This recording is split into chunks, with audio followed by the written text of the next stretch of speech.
Back when I was just a teenager, my family experienced a devastating loss when my dad, who at the time was a successful businessman, started facing enormous financial troubles in his business.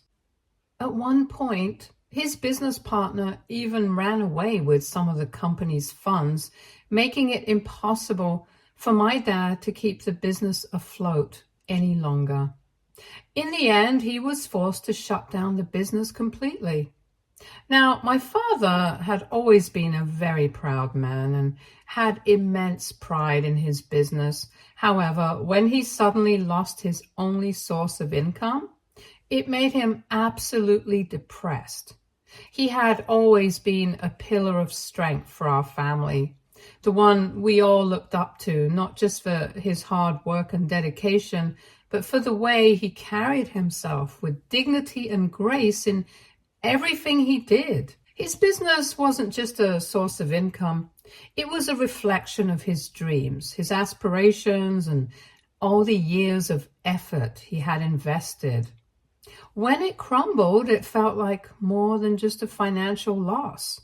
It was as if a part of him had been taken away. For our family, this loss was not just about the money or the business itself. It was about the uncertainty that followed.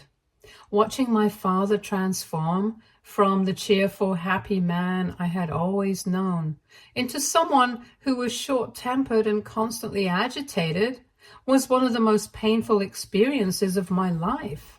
It was as if the weight of his loss had drained him of the very qualities that had defined him for so long.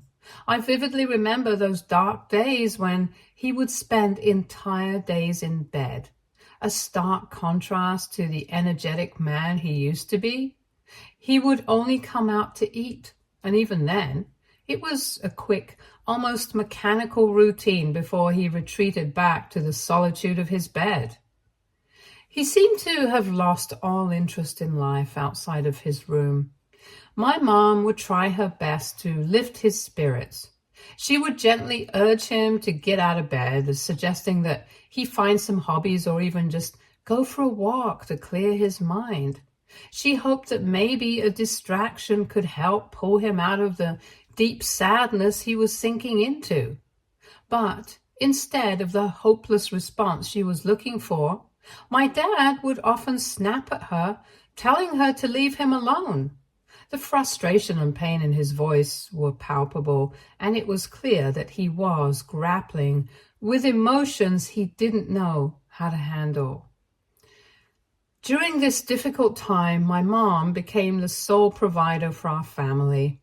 She was a nurse at a local hospital, and while she had always been committed to her work, the financial strain of my dad's business collapse meant that she had to take on even more.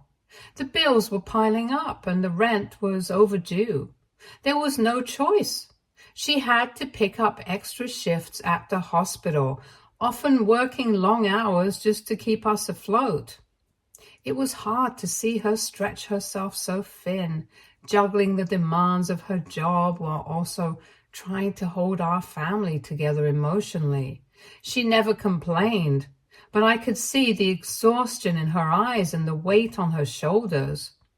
She was carrying so much, and I admired her strength even as I worried about how long she could keep it up. The atmosphere at home during that time was always heavy and thick with an unspoken tension that lingered in every corner of the house. My younger brother Michael and I did our best to avoid anything that might anger our parents, especially our dad, whose mood had become so unpredictable.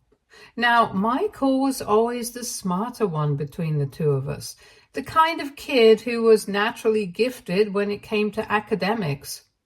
He was a bit of a nerd, the type who loved burying his nose in books and solving complex problems for fun.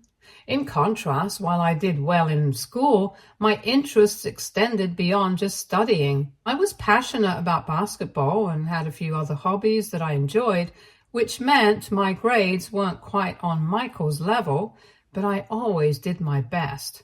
And up until that point, my mom had never had any issues with it, since she regularly kept track of my grades. She understood that we were different, and she valued the effort we each put into our pursuits.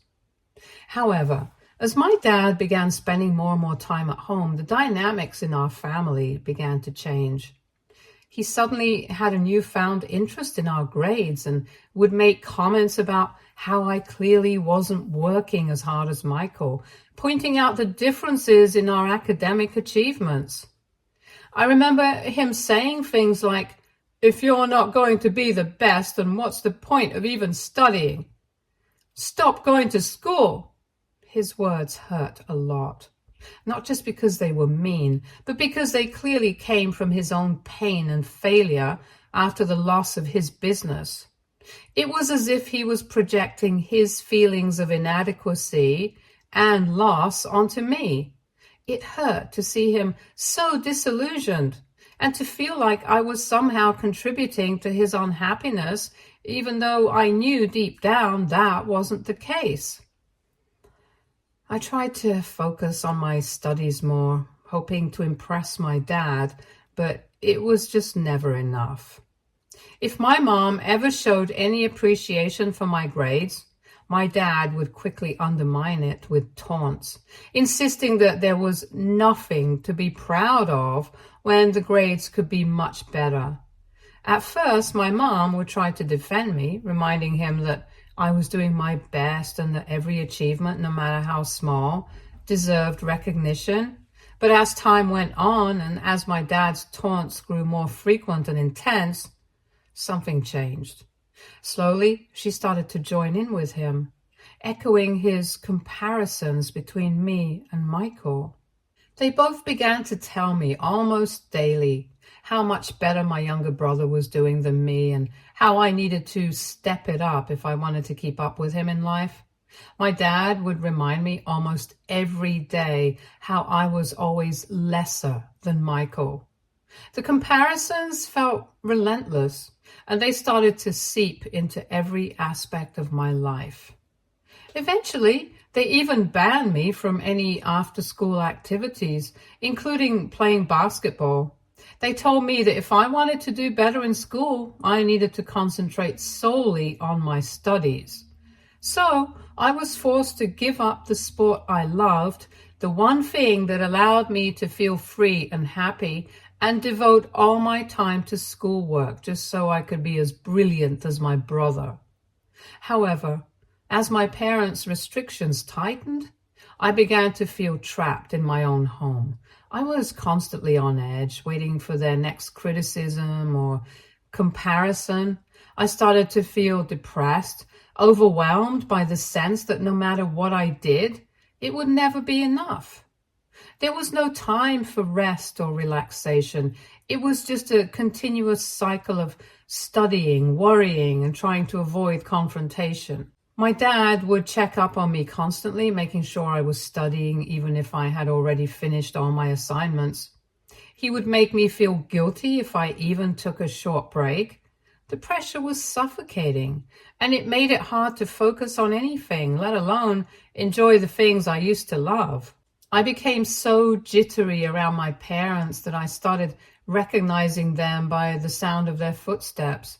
If I heard my dad coming up to my room, I would immediately scramble to cover my comic book with a textbook, pretending to be studying even when I had nothing left to study. I was terrified of being caught wasting time and afraid that he would accuse me of being lazy or not taking my studies seriously. The constant fear of disappointing them, of being compared unfavorably to Michael, consumed me. This fear and anxiety bled into every part of my life. I felt like I was walking on eggshells, never knowing when the next criticism would come or what I would be accused of next. I began to lose interest in everything, even the subjects I used to enjoy, because they were now just another source of stress. The joy I once found in learning and in playing basketball was gone, replaced by a deep sense of inadequacy and guilt. I became a shadow of who I once was, constantly striving for an approval that seemed more and more unattainable. And even though I was doing everything they asked, studying harder, giving up my hobbies, and trying to be the perfect student, I never felt like it was enough. The more I tried to meet their standards, the more distant and disconnected I felt from them and from myself. A year into my dad's business going under, our family was still caught in a downward spiral. My dad hadn't been able to find a new job, and my mom was working herself to the bone, trying to keep everything together while the bills kept piling up. And that's when I remembered my grandmother had come to visit. I think she must have noticed right away how different our lives had become. We had once lived comfortably with everything we needed and more, but now it felt like we were just scraping by, struggling to make it through each day. I didn't know it at the time, but I think my grandmother had a serious talk with my parents about our situation. She must have seen the toll it was taking on all of us, especially on my mom, who was working endless hours, and on my dad, who was still grappling with the loss of his business and his sense of self-worth. The very next day after my grandmother's visit, my parents sat me down for a talk. I could tell right away that something was different. There was a seriousness in their expressions that made my stomach drop. They told me that they had been talking and had come to a difficult realization. They were struggling too much to take care of both me and my brother. I was taken aback, not fully understanding what they were trying to say. I asked them what they meant, my heart pounding in my chest. My dad looked at me with a heaviness in his eyes that I had never seen before, and he explained that my grandmother had suggested a solution, one that neither of them wanted to consider but felt they had to. She had pointed out that my uncle, who didn't have any children of his own, had always wanted to be a father. He and his wife had a stable life, and they would be happy to look after one of us, to ease the burden on my parents and give one of us a better chance at stability. I looked confused as I heard this. My mom then chimed in, her voice trembling as she spoke. She told me that because Michael was the youngest and more academically inclined, they believed it was best for him to stay with them so that his education wouldn't be disrupted. They said they wanted me to go and live with my uncle where I could have a fresh start and they could focus on taking care of Michael. Hearing this, I felt like the ground had been pulled out from under me. I was shocked and hurt. It felt like a rejection, like they were choosing Michael over me and deciding that he was more worthy of their care and attention just because he was more talented than me. I couldn't understand why they would send me away, why they thought it was okay to separate our family like this. I had always done my best despite everything that had happened, and now it seemed like none of that mattered. I started to cry and asked them if they didn't love me anymore and how I would work harder on getting better grades. But my dad shook his head and told me that they just didn't have the money to support 2 kids and assured me that I was a better match for my uncle's family anyways. My mom tried to explain how, as the oldest child, I should make this sacrifice without complaining, since Michael had a better shot of becoming someone extraordinary.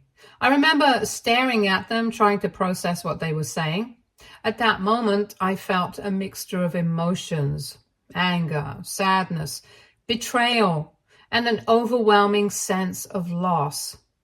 I knew things had been hard, but I never imagined it would come to this, that my parents would decide to send me away. It was as if the last bit of stability I had left was being taken away from me, and I didn't know how to cope with that. My parents were clearly torn also, and I could see that this decision wasn't easy for them, but it didn't make it hurt any less. In the end, I had no choice but to pack my bags and move to my uncle's place when he came to pick me up. The day he arrived, the reality of the situation finally sank in, and the weight of what was happening became almost unbearable. I remember crying a lot when it was time to say goodbye to my brother, even though I knew I would still see him at school. The thought of not being together at home, of not sharing the same space, was heartbreaking. Michael was devastated too. He couldn't understand why our parents were doing this, why they were separating us when we had already been through so much together. I kept hoping that this was all just a bad dream, that I would wake up and things would go back to the way they were. But unfortunately, there was no waking up from it. My parents did hug me before sending me off, and while I could feel the sadness and regret in their embrace, it didn't ease the hurt. I knew they were struggling and that they thought they were making the best decision for everyone, but that knowledge didn't make the goodbye any easier. When I arrived at my uncle's place, it felt both familiar and strangely foreign at the same time. I was comfortable around my uncle and his wife. They had always been kind and welcoming, and I had spent considerable time with them over the years. But this time, things were different. This wasn't just a visit. This was supposed to be my new home. I couldn't help but wonder how many years I would be living here, away from my parents and brother, away from the life I had known. My uncle and his wife did their best to make me feel welcome.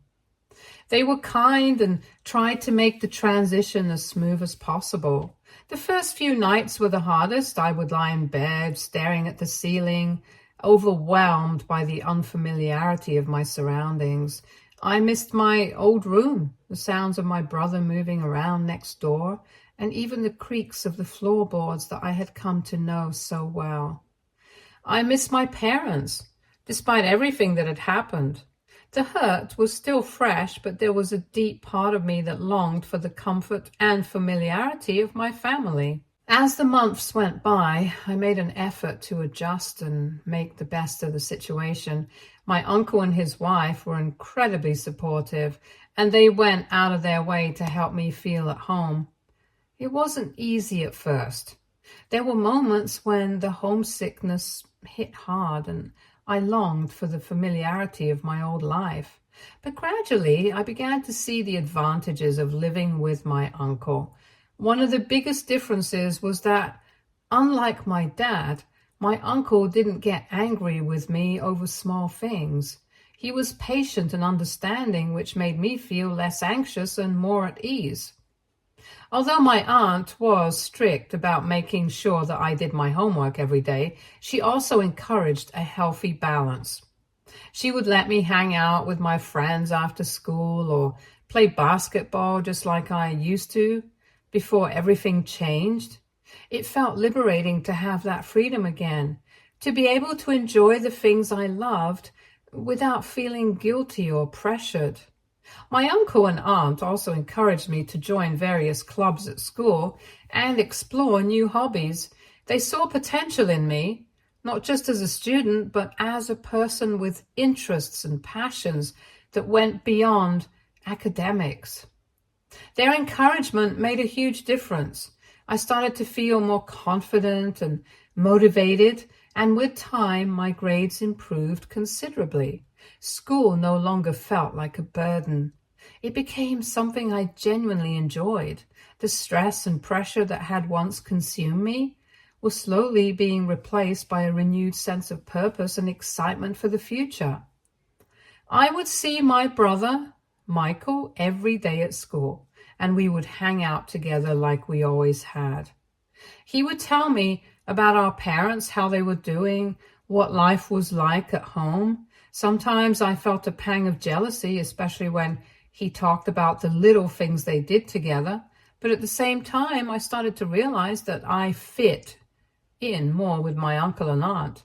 Their home was becoming my home, and the life I was building there felt right for me. Looking back, I realized that moving in with my uncle was one of the best things that could have happened to me. It was a turning point that helped me rediscover my passion for life and learning, and it gave me the chance to become the person I wanted to be, not just the person I was expected to be. When I graduated high school, it felt like a significant milestone, not just because I was closing a chapter in my life, but because I had worked hard and the effort paid off. I got accepted into my dream university with a partial scholarship. My uncle was particularly proud of me and generously offered to fund the remainder of my college fees, which was a huge relief. My aunt, always thoughtful and caring, even organized a small get-together to celebrate my achievements. It was a warm and intimate gathering with close family and friends. My parents attended the party, however, and they did not seem particularly thrilled with my success. They didn't seem overly excited about my acceptance into college, and instead pointed out almost casually how in a few years Michael might get into an even better university than I had. Hearing them say that was strange and unsettling. This was supposed to be a day to celebrate my achievements, a day where I could finally feel like I had made them proud. Yet instead of simply complimenting me and letting me enjoy the spotlight for one day, they seemed more focused on Michael's future potential than on my present success. What made it even more confusing was that I didn't see this as a competition. I would genuinely be happy if Michael got into a great university and achieved his own dreams. I loved him and wanted the best for him, but it was disheartening that my parents couldn't set aside their comparisons even for this one day to acknowledge my hard work and success without reminding me that they loved my younger brother more. Throughout my time at university, my parents came to visit me only a handful of times. Each visit, they visited their conversation. With each visit, their conversation would inevitably shift to Michael. They talk about his accomplishments, his potential, how proud they were of him. However, the situation took an unexpected turn when it came time for Michael to go to college. The reality of the situation was that he wasn't accepted into his first choice university and had to settle for his second choice. While his second choice was still a good university, it wasn't the prestigious institution my parents had been hoping for. They had been banking on his acceptance into the top university as a way to boast about their youngest son being superior to the older one, me. With Michael's college placement not living up to their expectations, my parents found themselves in a difficult position. They could no longer use his achievements to compare or outshine mine, which seemed to leave them frustrated. The narrative they had carefully crafted of Michael being the academic star was disrupted. Now they couldn't brag about him any longer. Although I felt a sense of vindication, I also felt a pang of sympathy for Michael.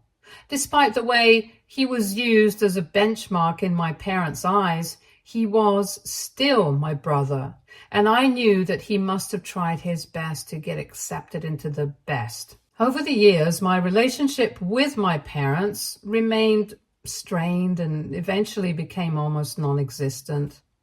They rarely ever called me, and I stopped reaching out to them as well. After graduating from university, I landed a high-paying job across the country. I was a bit nervous about accepting that, but my uncle and aunt encouraged me to give it a try. I'm glad I took a chance and moved, as the opportunity allowed me to save a significant amount of money and make smart investments. 4 years ago, I was offered a senior managerial role at a major corporation thanks to my extensive experience. The salary boost has been more than sufficient for a luxurious lifestyle, and 2 years ago, I achieved one of my biggest dreams by purchasing my own home. While I haven't gotten married or had children yet, I've chosen to spend my money on myself and the things that make me happy.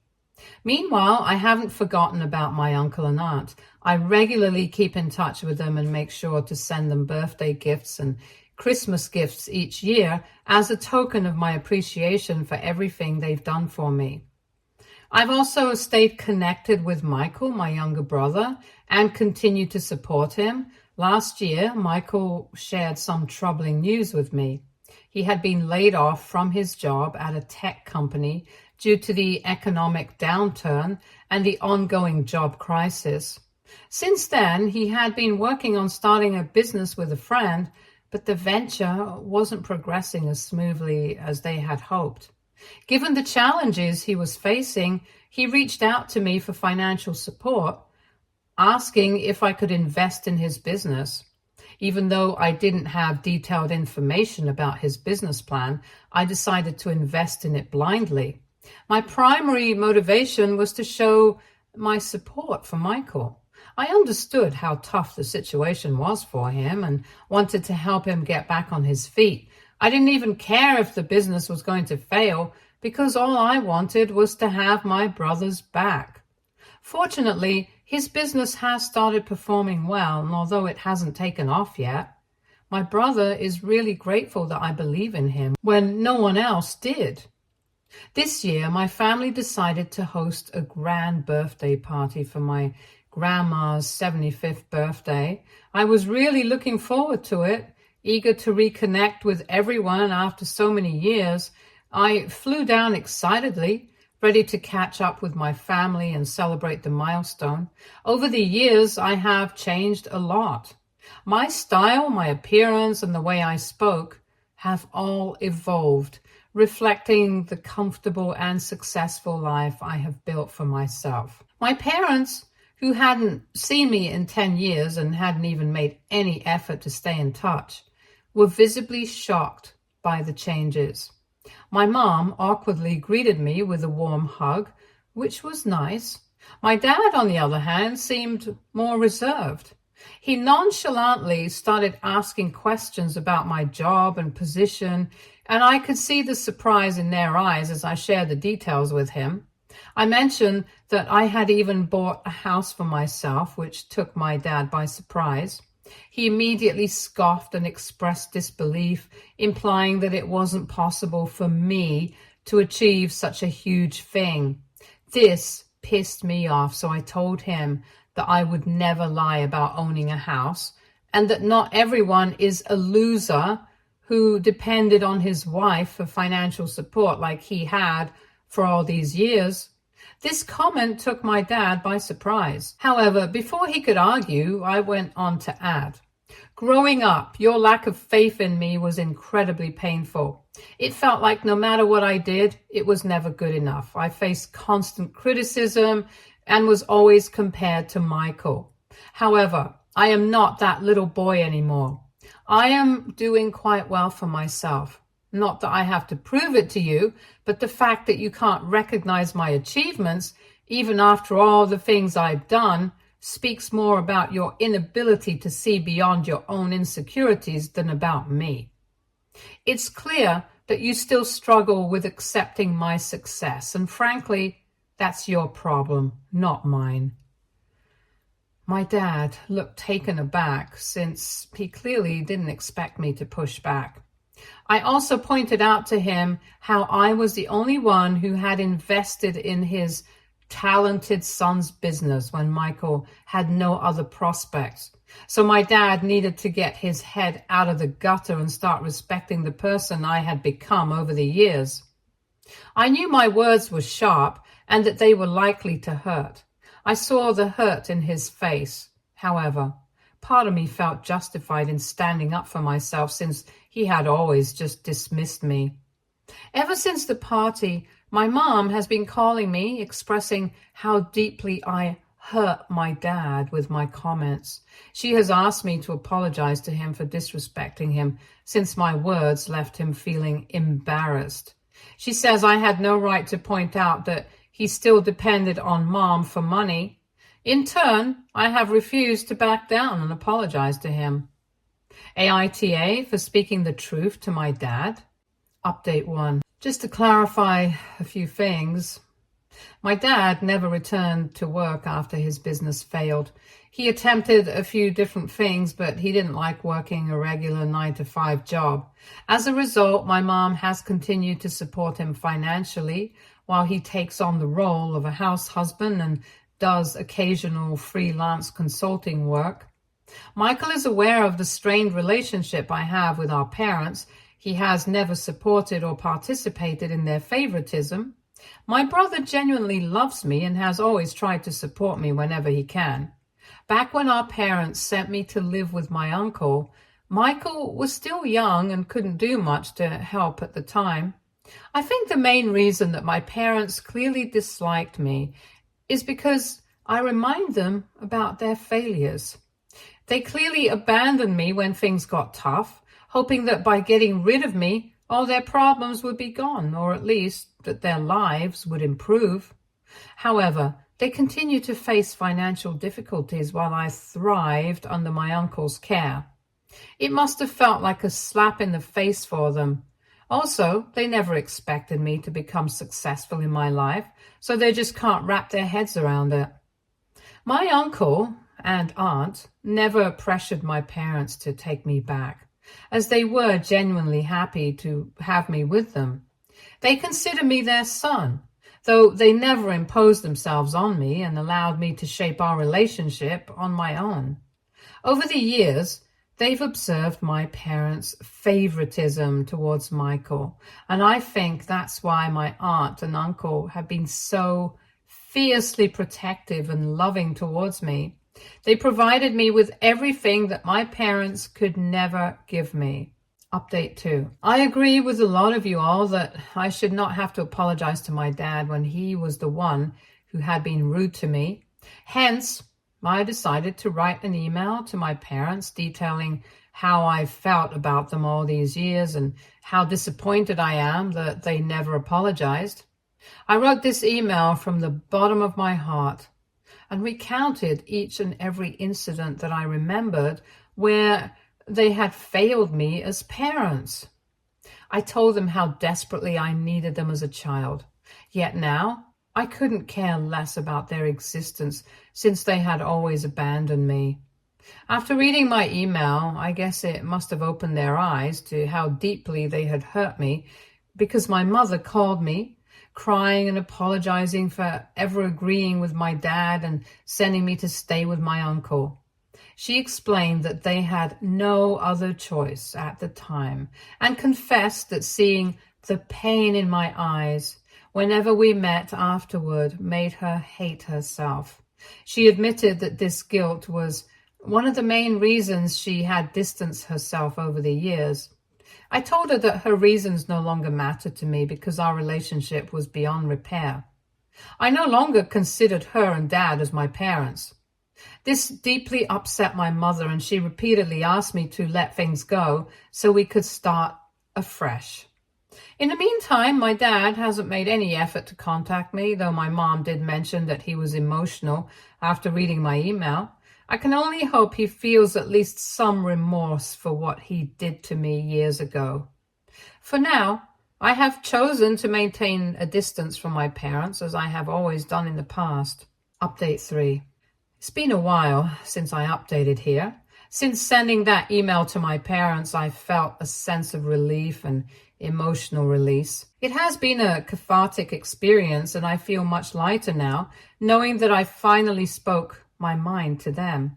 I've continued to maintain a relationship with my brother regardless of my parents, and I will always support him as usual. Next month, I plan to take my uncle and aunt on a much-needed vacation to one of their dream destinations. My aunt has talked about this place for years, and I'm excited to surprise them with it. Stay tuned for more stories from Argo Relationships.